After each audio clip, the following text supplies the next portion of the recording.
That new alert comes on the third day that Israel has paused fighting in parts of Gaza. পৃথিবীর বুকে মৃত্যু উপত্যকার নাম গাজা, যেখানে পশু পাখির চেয়ে মানুষের জীবনের মূল্য কম। প্রতিনিয়তই বুলেটের আঘাতে মৃত্যু হচ্ছে মানুষের।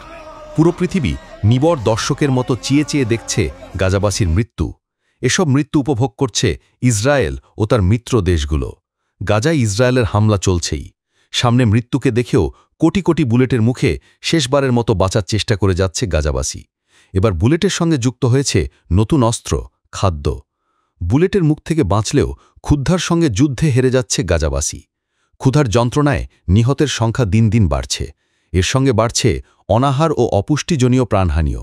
বৃহস্পতিবার সকাল থেকে এ পর্যন্ত ইসরায়েলি হামলায় উপত্যকাটিতে ২২ ফিলিস্তিনির প্রাণ গেছে, আর অপুষ্টিজনিত কারণে আরও ২ শিশু মারা গেছে বলে জানিয়েছে হাসপাতাল সূত্র।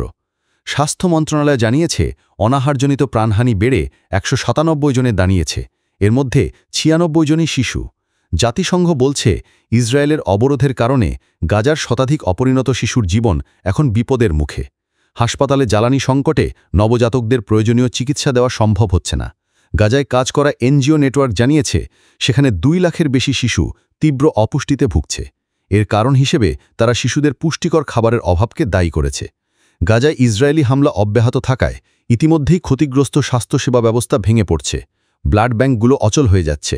এতে রোগীদের জন্য রক্তের সংকট দেখা দিয়েছে।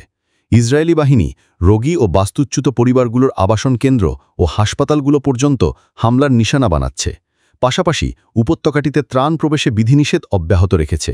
গাজার স্বাস্থ্য কর্মকর্তারা জানিয়েছেন রক্তের তীব্র ঘাটতি তৈরি হয়েছে, কারণ ইসরায়েলি অবরোধ ও খাদ্য সংকটে বহু সম্ভাব্য রক্তদাতা এতটাই অপুষ্টিতে ভুগছেন যে তারা রক্ত দেওয়ার মতো পরিস্থিতিতে নেই। এ অবস্থায় গত ২৪ ঘণ্টায় ৫ জন সহ এ পর্যন্ত অনাহারে অন্তত ১৯৩ ফিলিস্তিনির মৃত্যু হয়েছে।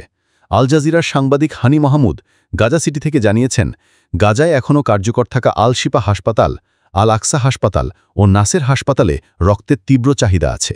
হানি মাহমুদ আরও বলেন, আমরা ব্লাড ব্যাংকে এমন অনেককে দেখেছি যারা চিকিৎসকের কাছে অনুরোধ করছিলেন প্রিয়জনের জীবন বাঁচাতে রক্ত নেওয়ার জন্য, কিন্তু তাদের ফিরিয়ে দেওয়া হয়েছে কারণ তারা তীব্র পানিশূন্যতা ও অনাহারে রক্ত দেওয়ার উপযোগী ছিলেন না।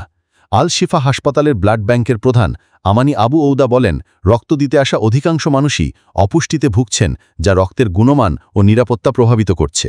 আমানি আবু ঔদা বলেন, এ অবস্থায় তারা রক্ত দিলে কয়েক সেকেন্ডের মধ্যে চেতনা হারাতে পারেন।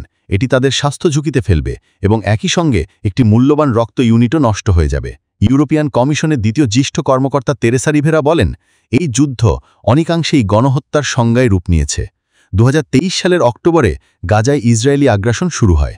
সেই থেকে এ পর্যন্ত ৬১,১৫৮ জন ফিলিস্তিনির প্রাণ গেছে।